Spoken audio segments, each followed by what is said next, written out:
C'est un plaisir et une joie renouvelée que nous avons bien sûr pour vous retrouver pour parler bien sûr de l'actualité sportive au Togo, en Afrique et dans le monde. 3 sujets, sinon plus, pour parler justement d'abord de l'athlétisme avec la participation du Togo au récent championnat d'Afrique. C'était à Accra, au Ghana. On fait le bilan et bien sûr parler des performances de nos représentants lors de cette compétition continentale. Nous évoquons également la DLE NATO. Ça y est, c'est fait. La SCK sacré champion pour la 2e fois consécutive. Et également parler de la lutte acharnée au niveau de maintien. Que dire également de la sélection des éperviers du Togo qui se prépare pour la fenêtre FIFA avec 2 matchs amicaux en ligne de mire face d'abord à la Centrafrique et au Bénin voisin. Nous évoquons également pour terminer la Ligue africaine des champions avec Mamelodi Sundowns d'Afrique du Sud, sacré bien sûr champion sur la pelouse de l'Asfar du Maroc. Merci de rester toujours des nôtres. Tout de suite, la première fenêtre de ce nouveau numéro.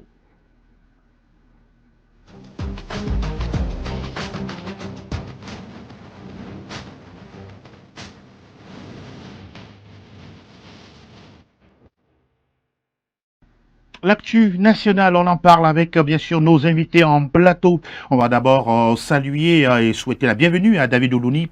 Bonjour à vous et encore une fois merci d'être présent sur ce plateau. Bonjour Angelo, bonjour à tout le monde et surtout mes sincères et intimes salutations à tous les téléspectateurs. Vous allez bien, j'espère. Je me porte très très bien. Ça fait vraiment plaisir de vous avoir et d'avoir également vos analyses dans cette émission. Nous avons également avec nous Ama Essolakina. Il est le directeur technique national de la Fédération togolaise d'athlétisme d'Étienne. Bonjour et merci d'être là, monsieur Ama. Bonjour, monsieur Angelo. C'est un plaisir pour nous de nous retrouver une fois encore sur ce plateau. Oui, et de parler de votre discipline. Effectivement. Très content également de vous avoir pour parler justement de la présence du Togo lors du récent championnat d'Afrique d'athlétisme. C'était bien sûr en terre ghanéenne juste à côté. D'abord pour parler justement de la présence encore du Togo à chaque grande compétition. Notre pays a des athlètes justement pour y participer. D'abord, quel sentiment vous avez souvent quand il s'agit de ces rendez-vous-là, de voir notre drapeau et également nos représentants être présents? C'est d'abord un honneur, une fierté. Et lorsque nous avons l'opportunité de participer à de tels rendez-vous, parler des championnats d'Afrique senior, les 24e championnats du 12 au 17 mai à Accra, et ce n'est pas donné à n'importe qui. Lorsque nous avons quand même des athlètes qui nous permettent de répondre aux critères de participation, en l'occurrence qui réalisent les minima, c'est déjà un sentiment de joie qui nous anime et nous sommes fiers de nous retrouver au milieu des grandes nations pour pouvoir aussi challenger ou ne pas les concurrencer.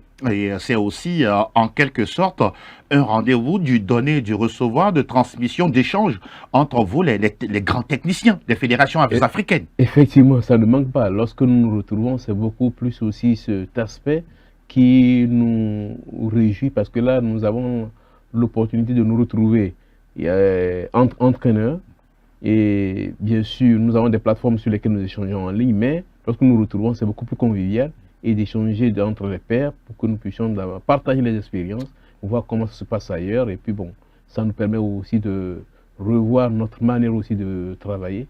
Et ça nous aide énormément. David, on parle souvent des compétitions, pratiquement, il faut reconnaître une chose, le Togo a tellement de potentiel dans toutes les disciplines sportives. Voilà, le Togo qui était encore une fois à Accra au Ghana, parlant d'athlétisme, justement votre ressenti?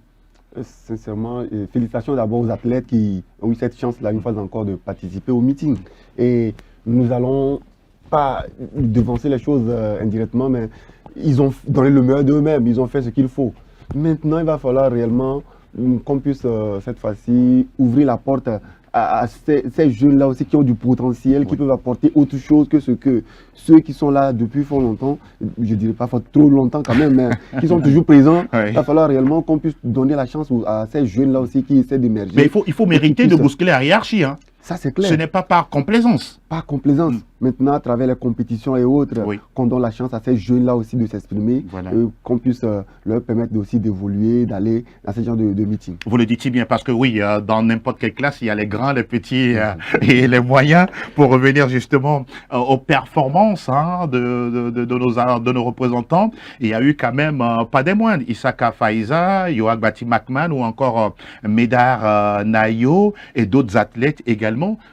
Si on doit parler justement des performances, de ce que vous attendiez de la part de nos athlètes, s'il faut tout de suite tirer un premier bilan, satisfaisant, c'est moyen, vous auriez aimé avoir plus ou des regrets? Non, merci beaucoup. En fait, s'il faut tirer un bilan, et c'est un bilan globalement acceptable. D'accord. Acceptable, et nous aurions souhaité aller plus loin. Et c'est un bilan, je peux dire, positif à des niveaux. Bon, nous avons des hauts et des bas. Hein. Nous avons des hauts et des bas. Nous avons quand même des niveaux où nous avons eu quand même satisfaction. Et si nous voulons parler par exemple du sprint, le 100 mètres et du 100 mètres, nous avons vu que depuis des années, il y a des années où nous n'avons jamais réussi à franchir l'étape de qualification.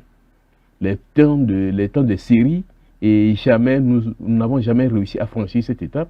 Mais à ces 24e championnats d'Afrique, nous avons réussi à passer les caps des préliminaires. Allez-y. Et avec Nayo Kossi-Médard, qui a terminé deuxième de sa série et qui est passé en demi-finale. Donc, une fois, alors, participer aux demi-finales continentales, ça n'a jamais été possible pour nous. C'est sa première dans dans sa carrière non, au championnat d'Afrique? Non, c'est sa troisième C'est participation. sa troisième. Oui. Troisième participation. Et troisième position au niveau justement des demi-finales ou c'est la première fois qu'il se qualifie pour les C'est demi-finales? la première fois qu'il passe en Ah, demi-finale. voilà. Ok. C'est-à-dire que ça a été difficile, Ah oui. mais il a poussé pour y arriver. Pour au moins cette fois-ci, nous sommes arrivés en demi-finale. Ah oui, c'est bon. La Et prochaine fois, ce sera la finale. nous avons raté la finale de près Oh là au là. millième de seconde près. Parce qu'il Millième. Oui, puisqu'il Oh. est qualifié. Final au classement, il se retrouve 9e. Oui. Donc il est juste le dernier disons, recalé. Oui, il faut 8. Le premier recalé. Il faut 8 sur la ligne. Oui, il faut 8 sur la ligne. Oh là là, Donc, David, là. on y était presque là. Presque. Oh là là. Donc, que ce soit au 100, Ouais. au 100 ou au 200, il a raté les finales au millième près. Donc, il s'est qualifié. Il est le premier recalé. Recalé, effectivement. Donc là, bon, je peux dire que c'est, disons, une bonne performance parce que là, et ça nous montre que nous sommes en train de progresser. D'accord. Et également au niveau des 1500 mètres hommes avec Yoak Bati Makman, Oui, pour McMahon. une première fois, nous avons pu discuter une finale continentale. Ah, ça, félicitations. Bon, Dans c'est- cette catégorie, ou dans sa- ce registre, Oui, dans ce registre. 1500 mètres, 800. 1500 mètres. Oui. 1500 mètres. Oui, Hmm. au 800, il a raté de peu la finale. Et parce qu'il a, il a quand même passé le premier tour. Oui. Et maintenant, il fallait prendre, je peux dire, il est le deuxième recalé Oh là là. pour la finale Oh là aux là. 800 mètres. Donc, Encore de peu. ouais, c'est vrai, c'est le regret à ce niveau parce que là, rater une finale au millième de seconde près, et ça s'est joué juste au millième de seconde près avec. Donc là, Et souvent à ce niveau, M. Ama, est-ce que c'est le départ où il a manqué quelques secondes, c'est la gestion dans la course ou c'est le finish line? il y a tous ces paramètres. tous ces Il y a paramètres. tous ces paramètres. Quand nous prenons par exemple le sprint, le 100 mètres, dans la série de Médard, il y a eu 3 faux départs. D'accord. Du coup, là, il faut maintenant, il faut faire en sorte que je ne sois pas le 4e disqualifié. Oui. Donc, le départ au niveau des séries, il a été vraiment très attentif. C'est-à-dire qu'il était le dernier à sortir. Mais malgré ça, il a terminé 2e de sa série. Waouh. Waouh. Donc, ça veut dire qu'il y a le potentiel. Donc, il y a tous ces aspects-là. Il y a le départ, Oui. l'accélération, la phase de maintien et le finish. Le finish. Donc, il faut avoir le potentiel pour tenir sur tous ces aspects-là. Et bon, ça se joue au détail près. Puis le 100 mètres en 9-10 secondes, c'est fini. Oui. Donc, là, il faut aller vite et bien partir aussi. Vous aviez parlé tout à l'heure de Nayo Médard, vous avez parlé également de Yoak Bati Makman. Parlons également de Notre-Dame à nous, Faiza Issaka, qui aussi était tout proche d'un meilleur chrono, sinon d'une meilleure performance. Oui, pour Issaka Abdul Karim Faiza, là, elle a fait des contre-performances. C'est au saut en longueur, on l'attendait plus. D'accord. Au saut en longueur, elle a fait le 100 mètres, mais c'est juste pour se lancer, parce que ce n'est pas sa spécialité. Oui. Et au saut en longueur, nous n'avons pratiquement pas compris. Parce que là, elle a fait les essais, la phase d'essai, elle a pris ses marques, c'était bon. Tout à fait. Maintenant, on passe à la compétition. Elle rate Oui. le premier saut. Elle a mordu? Oui, elle a mordu. D'accord. Le second saut, elle mord. Ah là, mais Oh là là. il reste un saut pour se qualifier et passer en finale A. C'était la pression ou quoi, selon vous? Bon, il y a la pression, mais il y a aussi le vent. Peut-être aussi le Très bien. désir de bien faire, de très bien faire. Sinon, Mhm. certainement, nous avons compris que son engagement au moment de la compétition était plus élevé que lorsqu'elle prenait les marques. D'accord. Du coup, il revenait à elle-même d'ajuster sa course de manière à pouvoir respecter. Parce que là, l'entraîneur ne peut plus descendre sur la piste. Tout à fait. Le vent étant aussi favorable à +3, +4, là, il fallait aussi gérer ça. C'est un détail important. Et très important qu'il fallait prendre en compte, mais c'était difficile parce que là, vous démarrez la course, le vent change. Oui. À l'approche à 30-40 mètres, le vent devient plus fort. Tu ne peux plus t'arrêter pour reprendre. Exactement. Et c'est en ce moment-là que vraiment la différence était importante, les détails étaient importants. Et ceux qui ont su gérer alors l'environnement là ont quand même pu tirer leur épingle du jeu. Et au troisième saut, a dit, ben, écoute, il faut tout faire pour assurer et au moins espérer passer en finale A. Elle a assuré le troisième saut qui était bon, mais ayant pris l'impulsion plus loin de la planche, Oui. donc elle perdait pratiquement 40 à 50 cm. C'est beaucoup. Et là, c'est trop. Oui, par rapport aux concurrentes Aux que l'on a concurrents sur qui étaient là, la voilà. feuille. Donc déjà avec ça, Mm. la chance de se qualifier pour la finale A était minime, était très minime. Oui. Donc elle n'a pas pu, elle s'est arrêtée là en finale B. Et donc nous avons également Comme Ikonou? commis également Konou, Oui. Bernard, Bernard, qui exact. également aussi a subi les mêmes aléas. Mais chez lui, il n'a pas raté les sauts, mais il prenait chaque fois son impulsion plus loin pour éviter de mordre. Donc il y a ça, parce qu'on n'a pas. C'est la première fois où on vit un environnement où le vent est tellement favorable. À +3, +4, il faut vraiment savoir gérer. Oui. Et ça se joue sur les détails près. Ceux qui ont les grands champions, par exemple le sauteur sud-africain, c'est un sauteur de rang mondial. Oui, qui participe à plusieurs meetings internationaux. Et tout ce Donc, qui va avec. ça n'a pas été facile pour lui, parce que lui J'imagine. aussi, il a raté le premier saut, il a raté le deuxième, Oh là là. le troisième, il est bon, il assure, il prend son impulsion, donc, où il fait une performance qui est loin de sa meilleure De sa meilleure performance, performance, mais oui. quand même, il a assuré pour passer en finale A. Exactement. Et là, il a su placer un bon saut pour faire 8,15 m Waouh. qui lui suffisait pour prendre le podium. Au-delà de tout, en tout cas, ces détails que vous venez de nous donner, vous restez toujours optimiste, hein, justement. Il faut répéter ce genre de rendez-vous, de challenge. Oui, effectivement. Là, il faudrait que nous ayons beaucoup plus d'opportunités de compétition. Voilà. Et ces sauteurs-là, Faiza, Abdoukerim Faiza, Isaka, c'est le 6 mai qu'elle a eu à faire une compétition, un meeting. Waouh. Parce que là, Et la dernière, il faut aller remonter peut-être quoi, il y a 3 mois, 6 mois, 1 an. Oui. Et c'est Bon, beaucoup trop. on ne peut plus parler de ça. Oh là là. Le reste, ce sont les entraînements. Entraînement sans compétition. La compétition, c'est le meilleur entraînement. Oui. Et s'il n'y a pas compétition, bon, ok, on reste dans son confort, se dit que bon, là, on a des repères qui se disent que c'est bon, l'entraînement c'est bon, mais il faut aller à la compétition pour voir si réellement ça peut répondre. Vous confirmez que l'état d'esprit à l'entraînement est différent de la compétition? Ah, mais ça, c'est une réalité. C'est vrai que l'entraînement nous prépare, mais quand vous venez à la compétition, vous voyez les concurrents, il faut arriver à gérer le stress. Et se connaissant, dit, ah, tel, voici sa force, tel. Donc, il y a une pression supplémentaire qu'il faut arriver à gérer. Et lorsque vous arrivez à dominer ce stress-là, à gérer cette pression, Oui. là, ça vous met beaucoup plus dans une position, disons, confortable ou bien favorable. Mais au moment où vous subissez le stress, lié maintenant à l'environnement, le vent qui devient encore plus fort, donc là, ça fait qu'on perd les pédales. Dans ce genre de compétition, on sait très bien que c'est rare d'être accompagné par des psychologues de sport rompus à la tâche. Vous jouez à la fois le rôle d'encadreur, de chef de délégation, d'entraîneur, de tout. Comment est-ce que vous vous arrivez justement à leur parler et à leur faire, à les garder justement dans la bulle de compétition pour ne pas justement être distrait ou être en train de subir, comme vous l'avez dit tout à l'heure, la pression des autres athlètes? Bon, là, il faut arriver, d'abord, il faut connaître son athlète. Il faut savoir vraiment ses points forts, ses points faibles. Oui. Et également, tenir compte de l'environnement et chercher à trouver le mot juste.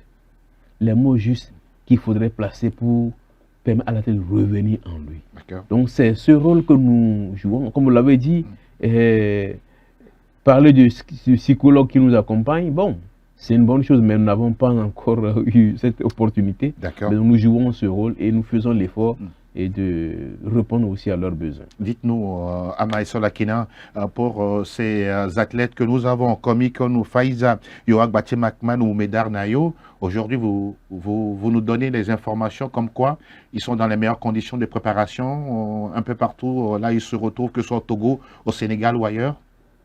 Parler des meilleures conditions de préparation, bon, c'est relatif. Hein. D'accord. Comme vous prenez... Merci d'être honnête. tous ne sont pas dans les mêmes conditions. Quand je prends Isaka et Nayo, ils sont au centre de Dakar. D'accord. C'est vrai, c'est le centre africain, le centre africain oui. de développement d'athlétisme. Tout à fait. L'un des meilleurs. Bon, c'est l'un des meilleurs. De l'Afrique de l'Ouest. De l'Afrique de l'Ouest. Voilà. Mais bon, il faut aller voir réellement si toutes les conditions sont réunies. D'accord. Donc nous sommes là dans cet environnement. Nous avons également ceux qui ont quitté le Togo. Oui. Quand je parle de Konou, je parle de Yoak Bati qui ont quitté le Togo. Nous voyons qu'ils ne sont pas regroupés quelque part. D'accord. Donc nous faisons un peu ce travail-là de proximité, tenant compte un peu de leur disponibilité. Parce que l'athlétisme n'est pas une profession ici. Oui. Il faut aller chercher à gagner son pain et trouver un créneau pour s'entraîner. Voilà. Donc là, c'est vraiment difficile. Nous essayons de faire un effort pour, disons, compter sur la motivation, la volonté intrinsèque. Voilà. Maintenant, ce qui pouvait booster encore cet élan, c'est ce que nous cherchons. N'est-ce pas? Alors, vous admettez aujourd'hui que la patronne de l'athlétisme togolais, Madame Dogo Falilatou, fait vraiment des pieds et des mains pour vous permettre de toujours avancer un pas après l'autre. Oui, effectivement, là, il faut vraiment un coucou, tirer un chapeau à cette dame qui vraiment... Et à son bureau. Oui, à son bureau. Ah oui, bien sûr. Qui vraiment font beaucoup pour ne pas faire des jaloux, hein. Qui font beaucoup d'efforts parce que là, ce n'est pas aisé, ce n'est pas facile. Nous avons un plan d'action et là, pour le mettre en œuvre, il faut aller chercher les ressources. Le financement de l'État ne suffit pas et il vient des fois aussi très en retard. Nous sommes en mai et jusqu'en avril, on n'avait pas la dotation pour pouvoir préparer les compétitions. Mais le bureau fait son effort. Comme je l'ai dit, nous avons comme réussi à organiser 2 camps d'entraînement et ça, c'est la volonté personnelle du bureau qui nous a permis de réaliser ces camps. Nous avons pu faire un petit déplacement pour aller au championnat d'Accra le 11 avril pour nous donner l'occasion à Yoak Bati et puis qu'on au moins de pouvoir s'imprégner, de trouver un peu les réalités de compétition. Ça aussi, c'est la volonté du bureau. Il faut vraiment reconnaître que ces efforts sont en train d'être faits malgré les conditions difficiles. David, on a écouté bien sûr Amaïso Lakina. Oui, on a du potentiel. Au-delà de la planification, il faut toujours demander à l'État d'investir dans nos sports, notamment l'athlétisme. L'investissement est la première des choses. Si le gouvernement même, l'État veut vraiment que le sport puisse rayonner, le sport togolais puisse rayonner ailleurs, il va falloir réellement qu'il mette la main dans la poche et qu'il puisse mettre à disposition des délégations et autres des moyens conséquents au bon moment. Pas tardivement comme ils le font d'ailleurs. On peut avoir les moyens tardivement, mais le timing... Ça ne donnera rien. Ça donnera rien. Déjà voué à l'échec. Donc, donner les moyens, mais au bon moment, pour qu'ils puissent se préparer, comme vient de le dire tout à l'heure, M. Ama. S'ils avaient les moyens au bon moment, ils allaient faire des rassemblements de temps en temps et travailler avec les athlètes. Mais malheureusement, quand c'est à la dernière minute, bon, on a toujours les moyens, mais souvent c'est à la dernière minute. C'est pas bien. Et c'est pas du tout bien. Il va falloir réellement qu'on pense à ça et qu'on puisse corriger les choses et préparer des athlètes convenables pour des meetings pareils. Ça, c'est très important. Pour terminer justement notre entretien avec vous, il faut dire que le Togo revient d'Accra avec 0 médaille. C'est vrai, on aurait aimé célébrer justement nos athlètes, mais la lutte continue. Effectivement, la lutte continue. Avec déjà ces résultats que nous avons obtenus, nous partons quand même optimistes pour préparer davantage l'édition de 2028 qui aura lieu au Botswana. Au Botswana, d'accord. Et j'espère que jusque-là, les choses vont évoluer Oui. et mieux pour que les conditions soient meilleures et que nous puissions au moins arriver à revenir avec une médaille, même si une médaille de bronze. Ama Esolakina, on vous connaît très bon dans la planification et tout ce qui concerne la gestion de la direction technique nationale. Il y a quelle compétition dans 2 mois, dans 3 mois, d'ici la fin de l'année 2026? Oui, nous avons des compétitions qui sont déjà devant nous. Du 18 au 21 juin, nous aurons les championnats d'Afrique de la région 2 pour les catégories juniors et cadettes qui auront lieu à Dakar. Nous aurons là, ça nous prépare pour les JOJ du 31 octobre au 13 novembre Toujours à Dakar. à Dakar. Nous aurons du 24 au 27 juillet le meeting des 5 nations à Ouagadougou. Ok. Là, ça concerne aussi les U18 et les U20 pour les préparer pour les JOJ. D'accord. Et nous aurons également, alors du 23 juillet au 2 août, les Jeux du Commonwealth qui auront lieu à Glasgow. Ah, d'accord. Donc ces éditions-là Intéressant. sont des compétitions qui nous attendent et nous nous préparons activement pour ça. En tout cas, on sera toujours là. Notre plateforme, elle est vraiment ouverte pour vous. Nous serons toujours derrière vous également pour récolter des infos parce qu'il n'y a pas que d'autres disciplines. Il y a également l'athlétisme, sinon la mère des disciplines sportives, l'athlétisme, pour en parler avec vous. Ama Esolakina, un grand merci à vous d'être encore des nôtres. Merci infiniment. Merci à vous, Angelo. Merci à tout le bureau de la fédération. Merci à tous les entraîneurs et athlètes qui se donnent bénévolement. Nous sincèrement remercions à l'État qui ne ménage aucun effort. Mais je pense que davantage, comme nous tendons nos mains ou aux opérateurs, à toutes les bonnes volontés Exactement. qui pourront nous aider. J'espère que nous allons en trouver. Ah oui, c'est tout ce que l'on vous souhaite pour vous. Tout le meilleur, hein, bien sûr, pour l'athlétisme togolais, que ce soit dans le registre féminin et également masculin. De talents, il y en a tellement, justement, dans cette discipline-là. Et oui, faisons tout justement pour les booster et les faire éclore et les faire rayonner, bien sûr, sur l'échiquier africain et international. On va parler d'autres disciplines sportives dans quelques petits instants. Le temps, bien sûr, de retrouver la régie et on revient.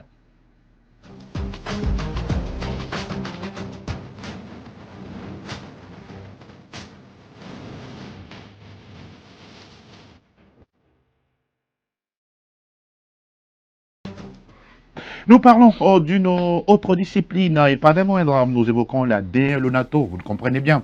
Il s'agit de football pour parler justement de la 25e et avant-dernière journée, l'avant-dernier acte de cette compétition. Louis Serotengue, bonjour et merci encore d'être des nôtres. Bonjour Angelo, bonjour à toutes et à tous. Comment portez-vous? Ça va. Tout doucement. Ça va. Oui.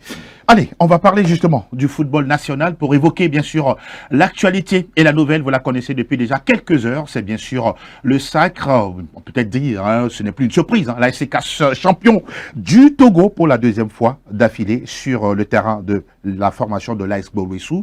Enfin, oui, Louis, voilà, la SCK qui est maintenant champion de façon officielle. Oui, on s'y attendait. On s'y attendait au vu de toutes les performances qu'a fourni cette équipe cette saison. C'est pas volé hein, pour une 2e fois consécutive.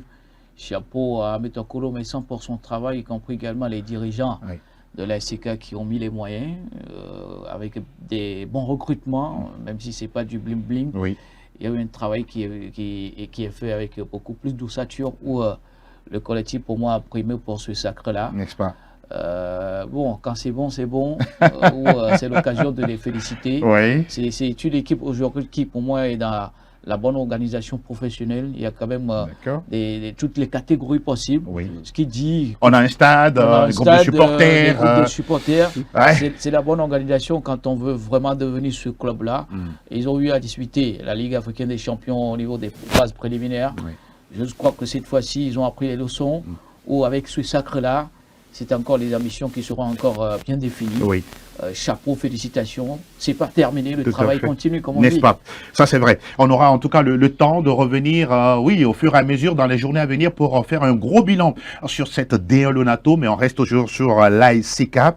Oui, il a fallu cette sortie chez Gboloessou parce qu'il fallait gagner, parce que l'écart de points, oui, c'était pas aussi grand par rapport à Sko qui a également fait un coup d'arrêt en faisant 2 buts partout face à la formation de... Bon, on va revenir là-dessus, mais quand même, félicitations à l'ASCK. Félicitations. Tout le monde savait qu'ils allaient terminer champion 7. Bon, c'est quelque chose qu'on attendait depuis fort longtemps. On savait pertinemment qu'ils étaient l'équipe la mieux préparée. On attendait le jour. Le jour, c'est seulement le jour qu'on attendait. Et hier, c'était le jour. Bon, félicitations à eux. Ça, ce n'est que des formalités. Moi, je le dis bien. Formalités. C'est maintenant même que commencent les vrais problèmes. Mais il fallait chercher quand même le championnat. Ils l'ont fait. Le championnat, avec l'effectif qu'ils ont, moi, je ne doute de rien parce qu'ils devaient être champions. Ils ont cet effectif, même si... C'est si facile. Céro l'a déjà dit. C'est si facile.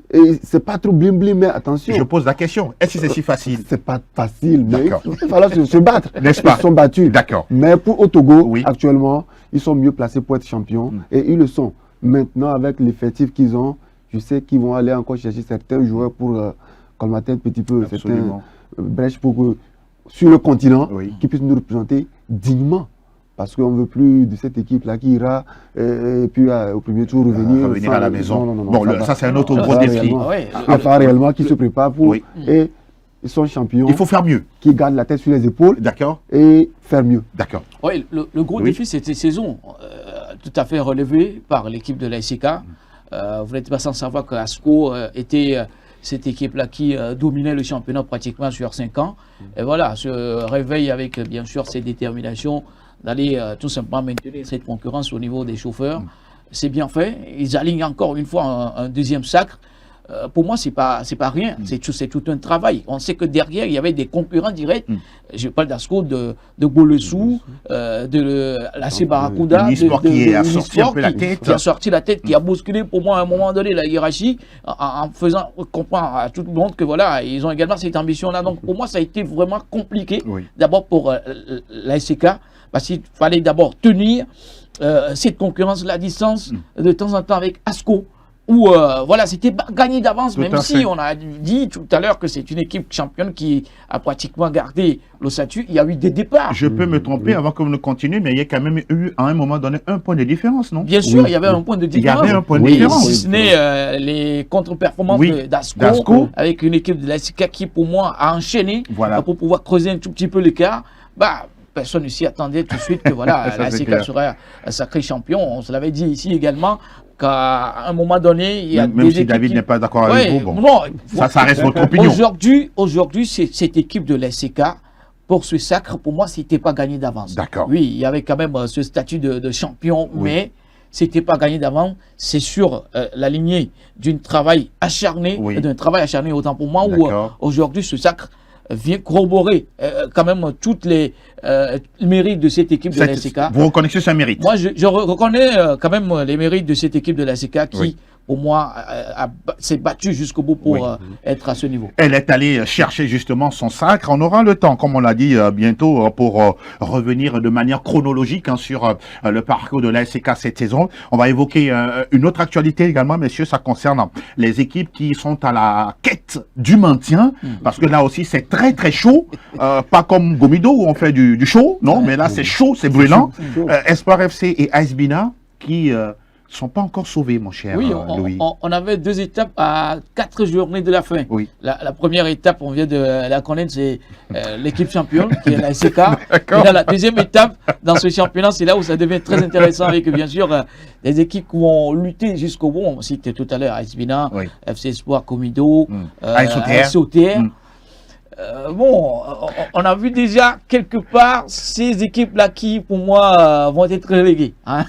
Vous avez déjà des équipes dans votre tête qui vont être reléguées? On a déjà des équipes en tête parce que sur la dernière journée, ça va être juste des finales à disputer où, voilà, à côté également, ça va se jouer. Bien évidemment, comme en football, partout ailleurs, ça se joue les à côté sur des matchs décisifs. Bon, un faux pas va quand même mettre en danger une équipe parmi ces 4-là. Je crois que c'est énième journée les a quand même édifiés un tout petit peu sur ce qui les attend. Sauf qu'il va falloir se donner à fond, se sacrifier sur ces dernières journées pour se maintenir. Ce ne sera pas facile, mais à force de mettre les moyens en place, ça peut arriver ce maintien. C'est quoi votre scénario sur ces équipes qu'on vient de citer là, Espoir et AS Bina, qui ont joué mais qui ont fait seulement 0-0? Et à l'heure où nous parlons, sincèrement, personne ne peut prédire ce qui va arriver. Même si nous savons que les gens vont jouer ces matchs, même dans les bureaux. Même dans les bureaux, ça va se jouer. David. Et ça a déjà commencé. Vous avez des preuves pour ça, David? Ça a déjà commencé. D'accord. Et que ce soit, moi j'interpelle toujours les arbitres. Oui. C'est des moments décisifs où on doit être conscient et surtout sincère envers soi-même. Et ne pas tomber dans des pièges dans lesquels on ne pourra jamais sortir. Je tiens à apporter de l'eau à votre moulin. En début du championnat, le président de la Fédération togolaise de football, le colonel Gikossi Akbobi, a dit si un arbitre est pris en flagrant délit, bien sûr, de fraude ou tout ce que vous voulez comme corruption, il n'y aura pas de quartier. Il a dit clairement. Il n'y aura pas de quartier. S'il est pris. Oui, s'il est pris. Mais n'oublions pas que le colonel également, il fait partie du renseignement togolais. Donc, allez comprendre quelque chose. Il va mettre les moyens pour ça. Pour éviter, justement, qu'on ait encore, justement, comment dit-on, des ragots, tout ce qui va avec dans les couloirs. Vous savez de quoi je parle. Oui, à Zélo, oui, c'est quand même des mots d'ordre pour pouvoir quand même interpeller tous les acteurs sur le football. Surtout les arbitres. Jusque-là, on n'a pas encore ce côté de corruption quelconque au niveau de ces arbitres-là qui... au passage, je les salue sur ce travail bien fait, même s'il y a eu quelques petites couacs également. Ce sont des humains. Ce sont des humains. Du coup, venons-en au fait sur ces maintiens-là qui aujourd'hui vont se disputer énormément. Pour moi, FC Espoir a raté son maintien. Aujourd'hui, il en paie le prix. Oui, sur ce match-là face à l'AS Bina, il fallait éviter ce 0-0. J'ose croire avec Théophile Bola, cette équipe de l'AS Bina va se maintenir parce que ça a été joué d'avant. C'est le sentiment que vous avez? Moi, c'est le sentiment. Maintenant, pour Gomido et... on va parler de Gomido tout à l'heure. Oui, tout à l'heure. FC Espoir, pour moi, ils se sont mis en danger tout seuls. N'est-ce pas? Grâce à ce nul. Alors, justement, vous avez touché du mot Gomido, on en parle, qui a gagné à la maison 3 points. On pourra dire que c'est plus qu'une respiration face aux dynamiques togolais. Oui, il fallait ce sursaut d'orgueil là pour rester en vie. Il fallait rester. J'aime bien l'image. Ouais, pour rester en vie. Ils sont en vie. Ils sont en vie. Même si le souffle n'est pas encore tout à fait nécessaire. Mais ils sont en vie. Il y a quand même une bouffée d'oxygène aujourd'hui où on peut se dire à Kpalimé comme quoi, si le feu brûle encore une fois avec plus de flammes, ça peut se jouer ce maintien-là. Donc, ils n'ont plus droit à l'erreur. Avec Abalo Dossé qui nous a dit il faut être optimiste tout en ayant en tête comme quoi c'est des finales qui vont se jouer sur des dernières rencontres. Et voilà, ils sont presque arrivés. Il faut aller gagner ces dernières rencontres-là. Il faut toute une mobilisation aujourd'hui de la région, de la ville de Kpalimé. Ce ne sera pas l'affaire de Abalo Dossé et ses hommes. C'est toute la communauté de Kpalimé qui aujourd'hui est impellée sur cette dernière rencontre. En tout cas, pour moi, il faut répondre tout en n'ayant pas cet esprit de calcul en regardant les autres matchs. Et surtout la peur. La peur, mais il faut jouer pour gagner. Il faut jouer pour gagner. Pour gagner, pour se maintenir. Jouer pour gagner. La SOTR également l'a fait en gagnant face à l'Entente 2. 3 points. On pourra dire là aussi, la respiration revient un peu. Je dirais toutes ces équipes, Gomido, AS Bina, OTR, ils sont en train de juste maintenir un petit peu du suspense. Parce qu'à l'heure actuelle... vous voyez ceux qui vont descendre? Oui, je le vois, mais sincèrement, je ne vais pas le dire ouvertement, mais on respecte ça. On est en train de vivre quelque chose. À la dernière minute, il commence par se réveiller d'une manière pour donner un peu de suspense. Pourquoi ne l'avoir pas fait assez tôt? C'est le sport. C'est le sport. On ne peut rien. Et maintenant, le public est tenu encore en haleine, tout le monde est là, on veut voir ce qui va se passer réellement. Le public a son rôle à jouer. Évidemment. Hier, Gomido doit remercier son public qui ont compris maintenant, ils commencent par comprendre un petit peu qu'il faut supporter et non agresser ni verbalement et physiquement les joueurs et entraîneurs. Quand ils étaient dans leur cocon, ils ont essayé de jouer leur partition. L'équipe aussi a joué sa partition. Tout le monde doit comprendre ça. Et je pense bien que la dernière journée, Balo Dossé l'a déjà dit, c'est rien que des finales. N'est-ce pas? Et cette finale, ça va être joué réellement, mais il y a 2 équipes qui vont repartir. Sauf que En vous ne deuxième voulez division. pas donner les noms. Non, Ça se comprend. On ne peut pas se 30 mouiller là-dessus. secondes, On 30 peut pas se secondes. mouiller là-dessus. Non, non, jamais. Bon. Si ces équipes-là sont en danger aujourd'hui, c'est par rapport à leur entame de saison qui a été complètement ratée. Catastrophique, oui. Donc, Tout à fait. ça fera du bien pour d'autres de reléguer. Absolument. Pour moi. Puisque, Pour se relancer, comme on Tout dit. à fait, comme vous le dites si bien. Messieurs, on va aller regarder justement les résultats, hein, bien sûr, à l'issue de l'avant-dernière levée de championnat avec ce résultat Étoile Filante qui avait déjà très tôt battu l'AS Tambour 1-0. Les autres résultats, 0-0 entre Bina et puis Espoir FC du Gion. C'est Massi qui fait 2 buts partout face à l'Asco de Cara. Gomido qui épingle Dito, 1-0, pardon. Et puis le 1-0 également pour la SOTR devant l'entente de la SCK qui s'impose devant la Bolé sous 2-1. Et en clôture, ce lundi, la Barracuda accueille la formation d'Unisport. Voilà ce qu'on retient en tout cas pour ce 25e et avant-dernier acte de la DN Lonato. On rappelle que, oui, l'information, c'est que la SCK est champion du Togo. Avant ça, messieurs, on va aller parler des éperviers. Vous êtes d'accord? Bon. On va prendre quelques nouvelles. Ah oui. Allez, écho des éperviers dans quelques instants.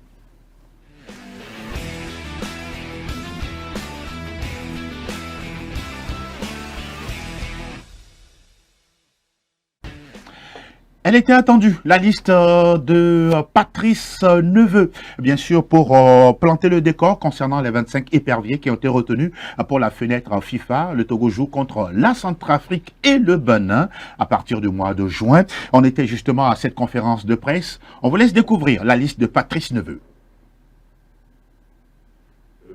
J'ai convoqué 25 joueurs.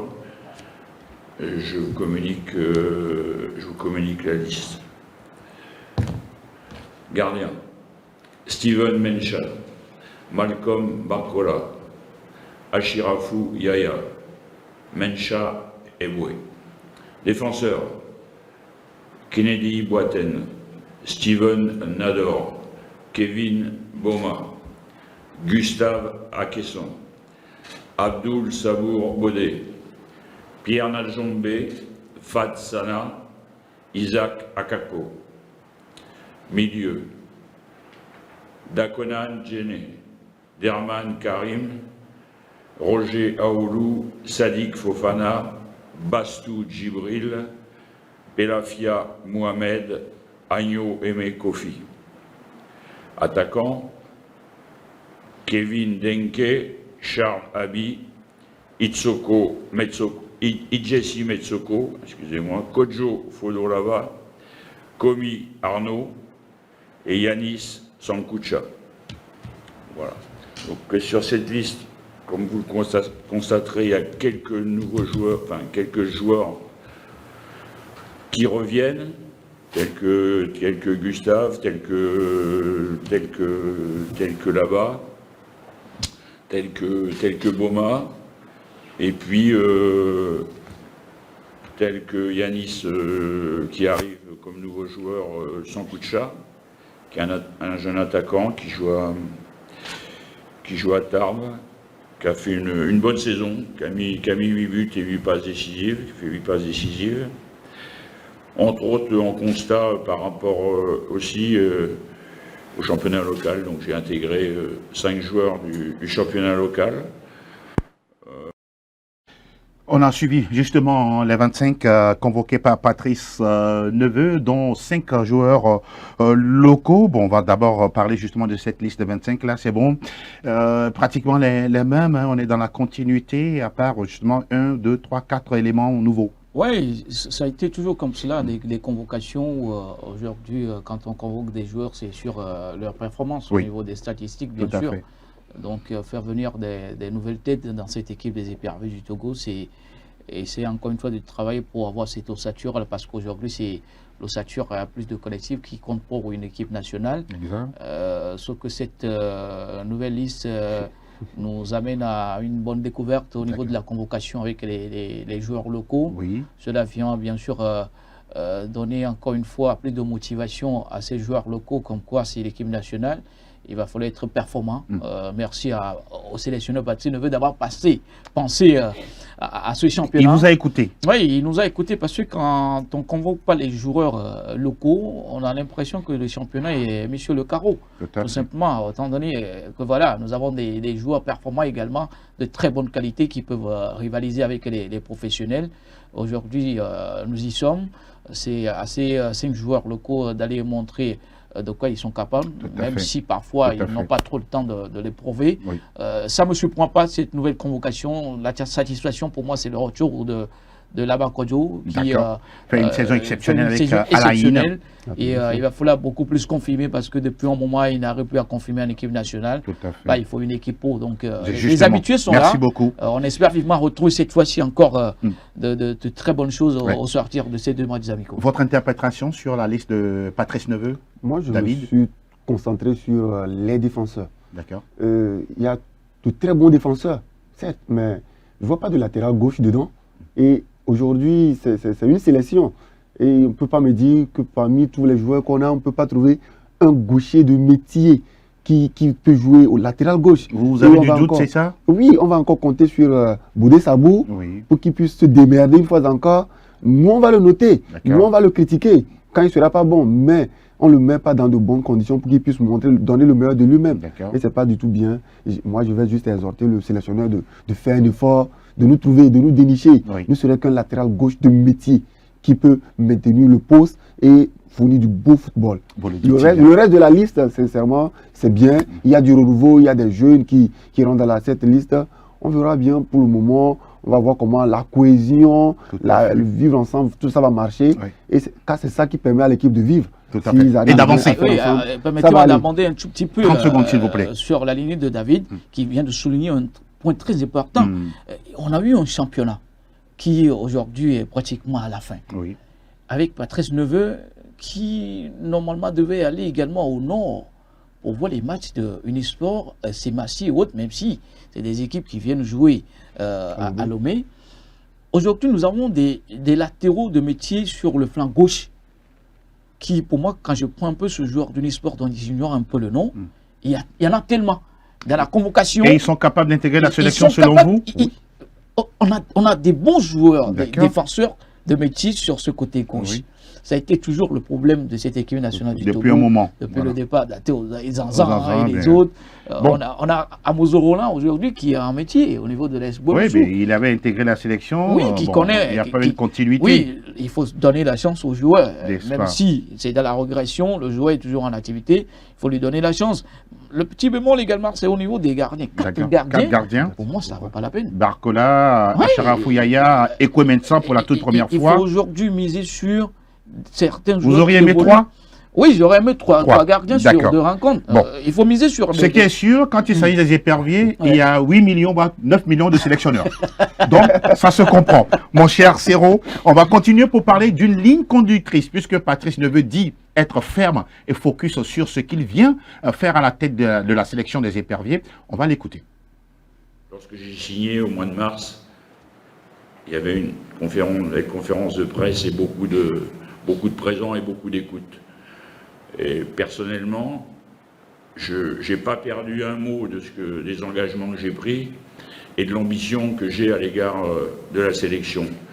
Et aussi, dans l'engagement qu'on s'est donné, c'était, sans être critique par rapport au passé, c'est de changer, de faire avancer les choses, de se professionnaliser. Parce qu'aujourd'hui, on est à une place, on a gagné quelques places au classement FIFA, c'est pas encore suffisant, on est loin de ce qui se faisait en 2006, d'accord? Et pour s'approcher de ce qui se faisait auparavant, on doit redoubler d'efforts, on doit aussi appuyer certaines décisions qui doivent nous permettre d'avancer.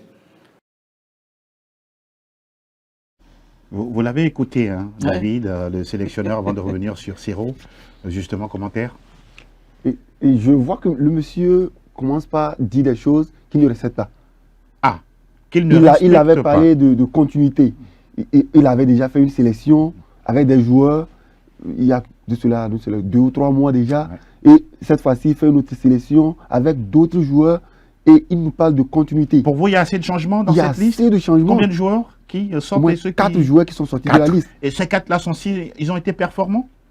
Il les a convoqués lui-même. Oui. Il y a d'autres même qui n'ont même pas testé sur le terrain. Mais justement, si y a convoque un joueur et qui n'est pas performant, Non, c'est pas qu'ils c'est ne sont pas la pas peine qu'on performants. le convoque de nouveau. Ou bien pour vous, Il a il vu faut le rester joueur. dans le groupe toujours. Je pense qu'il a vu le joueur Oui, dans son club avant de le convoquer. ok. Et Maintenant, il y en a en aussi équipe- qui sont blessés. Hein.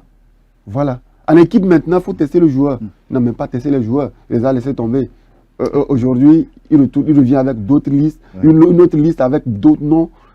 On espère bien qu'il va les tester. D'accord. Moi, on a 2 matchs. 2 matchs, Il oui. ne faut pas qu'il mise sur les 2 matchs qu'il fasse jouer la même équipe jusqu'à la fin. Non, c'est pas ça. Même si on perd, bon, ça continue. Il faut apprendre. N'est-ce pas? La continuité, il va falloir réellement qu'il puisse s'appuyer sur ça. On aura le temps de revenir, ne vous inquiétez pas, au fur et à mesure, hein, bien sûr, des prochains numéros. Messieurs, je voudrais qu'on regarde rapidement le graphique, hein, annonçant bien sûr les 2 matchs du Togo face à la Centrafrique. J'estime ça doit être le 5 juin. Et voilà, le 9, le Togo joue contre le Bénin. Voisins, toujours les 2 matchs ont lieu sur le sol marocain. On évolue, messieurs, pour parler de ce groupe du Togo lors de la prochaine CAN 2027, les éliminatoires avec un groupe relevé, disent beaucoup. Voilà, on a l'Algérie, on a la Zambie, on a le Burundi. Louis, votre mot là-dessus? Oui, il y a quand même une place à gagner dans ce groupe-là avec l'Algérie, la Zambie et le Burundi. On a déjà joué pratiquement face à ces 3 équipes. On va s'en sortir? Oui, on va s'en sortir. Il n'y a pas grand-chose à retenir aujourd'hui, bien. si ce n'est la qualification. N'est-ce pas? C'est l'occasion ou jamais. C'est un groupe à la portée Du Togo. Voilà. Voilà. J'aime bien. Votre réaction? Moi, je ne pense pas qu'on va se dire qu'on va directement se qualifier. Il va falloir aller chercher. Parce qu'on a face à nous des équipes comme l'Algérie, Oui. la Zambie, bon, Burundi, Bon, peut-être. Beaucoup mettent on peut l'Algérie se défendre. premier et le deuxième ticket entre les Exactement. 3 sélections. C'est pas gagné d'avance. C'est pas gagné d'avance. Il va falloir réellement aller chercher. Toutes ces équipes ont des joueurs, mais de très bonnes équipes maintenant. Et aujourd'hui, le football c'est devenu autre chose qu'il faut vraiment batailler dur pour gagner sa place. Donc, que ce soit les sélectionneurs, les supporters, les joueurs, que personne se dise qu'on va se qualifier. Il va falloir réellement qu'on puisse prendre match par match, jouer convenablement, aller vraiment bousculer l'adversaire Oui. et à la fin voir si on peut se qualifier. Quelqu'un qui fait déjà les calculs, hein, il dit faut battre la Zambie aller-retour et faire match nul C'est pas avec dans la le bouche. Burundi. Et aller prendre Écoutez, qualification. on a 2 équipes dans ce groupe I, l'Algérie, qu'on a joué Ouais, plus d'une oui. fois. plus d'une fois, Plus d'une fois, récemment dans les éliminatoires de la Coupe Même du lors Monde, de la phase finale de la CAN. La La Zambie qui sort de la En CAN. 2006, on En était dans la ah, même oui. poule pour se qualifier pour le mondial et la Oui, CAN. oui, Oui. oui. Si aujourd'hui Patrice Neveu nous dit qu'on est loin de l'année 2006 Oui. et qu'aujourd'hui il faut changer la donne, Oui. il est conscient de Il a toutes bien les raison. attentes Il a raison. des Du passionnés peuple. du peuple. Voilà. Donc il n'a plus droit à l'erreur avec son staff, c'est de qualifier le Togo pour cette CAN-là. Absolument. Messieurs, on va terminer notre débat du jour, sinon nos discussions sur ce plateau, en parlant bien sûr de la Ligue africaine des champions avec Mamelodi Sundowns. Louis, on se rappelle, là, lors de la finale aller, c'était bien sûr 1-0 pour les Sud-Africains, match retour, 1 but partout. Et voilà, ça permet en tout cas à l'Afrique du Sud, sur le cumul des 2 matchs, de soulever le trophée pour la 2e fois de leur histoire. Ah oui, sur le stade Abdallah, qui nous rappelle encore la C'était finale de la Coupe d'Afrique une des ambiance... Nations. Ah, blim blim, disons, du feu, Tout feu, avec, tout flamme. tout feu, tout flamme au niveau de ces supporters marocains qui malheureusement sort avec plus de déception. Oui, La faute à une bonne équipe. À 10 minutes de la fin, le Ouais, stade était vide. Il était vide. Ouais, bon, Incroyable. ce qui, pour Incroyable. moi, n'est pas une bonne chose Pas du tout. pour cette équipe-là qui a été abandonnée par ses supporters. Il y avait de la place pour pouvoir marquer ce but, malheureusement, sur ce pénalty avec Owen Williams qui sort encore une fois sa classe. Le penalty, là. Bon, Incroyable. même si Rimat avait déjà marqué ce penalty pour l'ouverture du score, la faute encore avec Théo Mokoena qui est devenu quand même ce diable pour les Marocains. Hein. C'est lui qui a éliminé cette équipe marocaine lors de la CAN sur un magnifique coup franc. Il résiste encore l'exploit sur une reprise qui trompe le portier marocain. Quel but! On a une équipe de Mamelodi qui était finaliste la saison dernière face au Pyramide FC. C'est la revanche tout simplement. C'est presque l'ossature des Bafana dans cette équipe de Mamelodi Sundowns. Pour moi, c'est pas volé. Le match, la finale s'est jouée sur l'aller. Je reviens encore une fois au niveau de la CAF. Il va falloir une finale unique pour faire sortir un bon vainqueur. comparaison n'est pas raison, mais c'est ce qui se fait en Europe. Finale unique, comme on l'aura le 30 mai prochain, par exemple, entre le Paris Saint-Germain et Arsenal. Et votre mot sur le sacre de Mamelodi Sundowns. Parce que c'est une équipe qui commence, ça fait un bon moment où ils bousculent 10 l'hierarchie. ans, Ils sont là ils ont été champions en 2016. Ils bousculent réellement l'hierarchie des clubs en Afrique. Un club vraiment professionnel. Sincèrement, ils ont de très bons joueurs aussi. Oui, des Brésiliens, des Uruguayens. Beaucoup de très bons joueurs. Récemment, en Coupe du Monde des clubs. Voilà. C'est pas rien, c'est une bonne équipe, bien organisée. Exactement. Le professionnel, il n'y a rien à dire. Beaucoup de budget. Beaucoup d'argent. Beaucoup d'argent. On fait venir les Brésiliens. Et il faut comprendre ce qui se passe là-bas comme travail. Et voilà, vivement qu'on essaye, pourquoi pas au niveau des clubs togolais, de tisser des relations, des partenariats. Très important. Tout est possible aujourd'hui avec l'Internet. Oui. Donc, il va falloir penser autrement au niveau de nos dirigeants. Pourquoi pas, entre-temps, on avait une bonne colonie des joueurs togolais en Afrique du Sud. Omedome passé par là. Passé par là. Aujourd'hui, ce n'est plus le cas. Exactement. On espère vivement que dans le futur, on en aura. Vous faites votre conclusion? Je pense qu'il va falloir réellement, comme vient de le dire Sero, essayer de copier un tout petit peu ce club-là. Ça, c'est vrai. Que ce soit pour l'ACK et l'ASCO, les frères jumeaux du Nord, il va falloir réellement que ces deux-là puissent au moins mettre les moyens. Le sport aujourd'hui, c'est les moyens. Et il va falloir que les dirigeants aussi puissent le comprendre et accompagner convenablement. Moi, je le dis toujours, accompagner, mais pas simplement, mais convenablement, sur tous les plans. Et qu'on puisse avoir des clubs comme ASK, jouer des matchs très dur contre au niveau Mamelodi, bien sûr, et gagner, c'est important parce que c'est aussi ça l'essence du sport, jouer et gagner avec la manière Louis. Ça a été une joie encore de vous avoir sur ce plateau. Le plaisir est toujours partagé, c'est sans langue de bois, nous apportons juste nos analyses. Voilà, pour ces clubs qui vont jouer leur survie en D1 Lonato, vivement que tout se passe bien, que tous les acteurs puissent quand même jouer leur partition afin que nous sortions avec plus de satisfaction. Un travail bien acharné au niveau de l'organisation également de la FTF. C'est pas rien. On a encore du boulot. Absolument. Continuez de travailler. Bonne chance à tout le monde. Merci beaucoup, Louis. Mon cher David. Merci, Angelo. Merci, Sero. Moi, je reviens toujours sur l'arbitrage. Que les responsables puissent réellement trouver les bonnes personnes maintenant pour qu'on puisse avoir des matchs équitables. Pas de tricherie, pas de trucs à côté ou autre. Sincèrement, soyons sérieux, sincères. Soyons conscients de ce qui va se passer. Très important. Et quand les équipes seront éliminées, qu'ils acceptent sportivement et qu'il n'y ait pas de bruit, et tout ce qui va avec. En tout cas, le message, il est bien passé. C'est tout ce que nous souhaitons. En tout cas, avoir une certaine propreté, voilà, dans notre sport et surtout assainir l'environnement. Merci, David. Merci, Angelo. Louis, merci également une fois. Merci, Angelo. On remercie également toute l'équipe qui a été autour de nous pour la réalisation de ce nouveau numéro. On vous souhaite à toutes et tous le meilleur pour la semaine. On se retrouve samedi à partir de 12h temps universel. Restez des nôtres. Nos programmes se poursuivent. À très très bientôt.